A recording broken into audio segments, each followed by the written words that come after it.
السلام عليكم ورحمة الله وبركاته، أهلا بكم في فيديو جديد مع أخوكم محمد عمر. بدأنا الكلام عن سلسلة الشاومي 13 اللي تم الإعلان عنها في مؤتمر الام دبليو سي، واتكلمنا في الفيديو الأولاني عن النسخة اللايت، وفي الفيديو اللي فات اتكلمنا عن النسخة العادية 13 العادية، ودلوقتي بعدنا مع النسخة 13 برو، شاومي 13 برو، الوحش بقى بتاع شاومي، الهاتف الرائد من شاومي، المنافس للاس 23 الترا، المنافس لجميع الفلاج شيب الموجوده في السوق. هاتف قوي جدا جدا طبعا، وهاتف بريميوم. وخلونا ما نضيعش بقى وقت بقى ونخش بقى في تفاصيل الهاتف، وخلونا نبدا اول حاجه مع تصميم الهاتف. الهاتف هنا بقى بيختلف عن النسخه السابقه، الظهر بتاعه مش من الزجاج ولكن هنا من السيراميك مع فريم من الالومنيوم، حاجه فاخره جدا وفانسي، وانت ماسكها في ايديك بتشعر فعلا بفخامه الهاتف في ايديك فعلا. نفس البامب الموجوده في النسخه العاديه، مربعة الشكل، فيها 3 عدسات مع لوجو لايكا والفلاش الكبير جدا طبعا. تصميم الهاتف من الامام، شاشة بتستحوذ على الواجهة الامامية كلها باستثناء الهول بانش،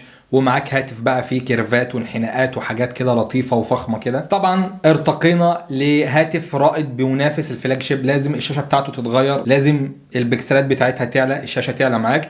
هنا الشاشه هنا مش فول اتش دي بلس ولكن كواد اتش دي بلس. هنا الشاشه هنا من نوع اوليد بحجم 6.73 بوصه، يعتبر ماسك شاشه 6 انش بالكامل في ايديك، حاجه فخمه جدا وجميله جدا طبعا. كثافه البكسلات الموجوده في الهاتف هنا 522 بكسل بير انش، حاجه طبعا قويه جدا. وشده اضاءه الشاشه هنا بتوصل ل 1900 نتس زي النسخه العاديه، شده اضاءه عاليه جدا في ضوء النهار. ومعدل تحديث الشاشه 120 هرتز. وبرده الهاتف هنا او الشاشه بتدعم ال HDR 10 بلس محتوى الهاي دايناميك رينج، وكمان بتدعم الدولبي فيجن، فشاشه مفيش بعد كده طبعا. طبقه الحمايه الموجوده على الهاتف هنا هي من نوع كورنينج جوريلا جلاس الاصدار فيكتوس. والهاتف هنا بيبدا معاك من نسخه 256 جيجا او 512 مع 12 جيجا رامات. وطبعا الهاتف تقدر تحط له شريحتين 5G وما تقدرش تحط له كارت ميموري. المعالج الموجود في الهاتف هنا هو نفس المعالج الموجود في النسخه العاديه، وهو سناب دراجون 8 جين 2، احدث معالج موجود من شركه كوالكوم واقوى معالج موجود في العالم حاليا بدقه تصنيع 4 نانومتر. والمعالج الرسومي هنا هو الادرينو 740،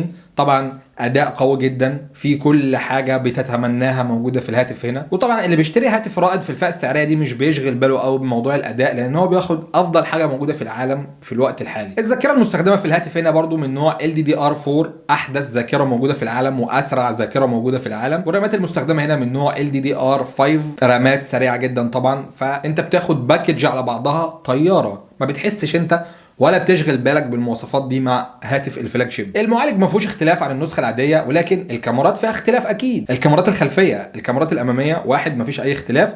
الاختلاف هنا في الكاميرات الخلفيه. الكاميرا الاساسيه هنا بتيجي بدقه 50.3 بكسل بفتحه عدسه f1.9 بمستشعر من سوني IMX 989، وطبعا بدعم الليزر اوتو فوكس، وكمان العدسه دي فيها مثبت بصري OIS. والعدسه الثانيه برضو 50 ميجا بكسل بفتحه عدسه f2.2، ودي كاميرا التليفوتو، تقدر تعمل تقريب 3.2 زوم بدون ما تخسر اي كواليتي موجوده في الصوره خالص، تقدر تقرب 3 مرات و2 الصوره بتاعتك بدون ما تخسر اي كواليتي موجوده في الصوره. والعدسه الثالثه هنا او الكاميرا الثالثه هنا برضو 50 ميجا بكسل بفتحه عدسه f2.2، ودي عدسه الالترا وايد، بتصور بزاويه واسعه جدا. يعني احنا هنا معانا 3 كاميرات، كل كاميرا فيهم 50 ميجا بكسل، فتجربه التصوير وتجربه الكاميرات والفيديوهات هنا رائعه جدا طبعا. الهاتف هنا بيصور فيديوهات 8K 24 فريم في الثانيه، وكمان ممكن تصور 4K لحد 60 فريم في الثانيه.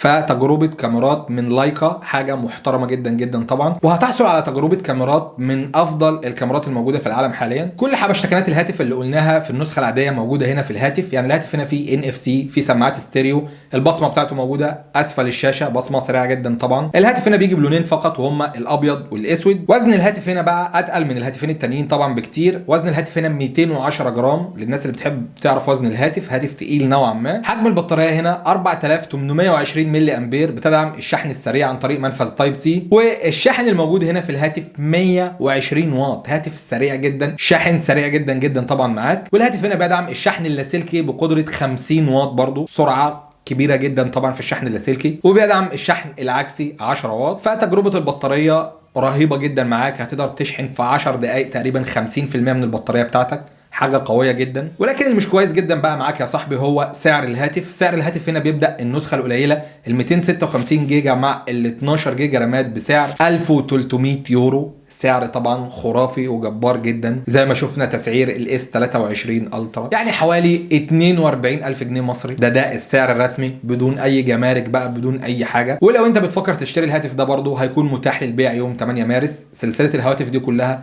تقدر تشتري اي هاتف منهم يوم 8 مارس. وبس كده، دي كل حاجه عن سلسله الشاومي 13 بقى. لو عجبك الفيديو بقى ما تنساش تعمل لايك للفيديو، تعمل سبسكرايب للقناه وتفعل زر الاشعارات عشان ما يفوتكش اي فيديوهات جديده على القناه ان شاء الله. سبحانك اللهم وبحمدك، اشهد ان لا اله الا انت، استغفرك واتوب اليك. دلوقتي الفيديو الجاي في حفظ الله.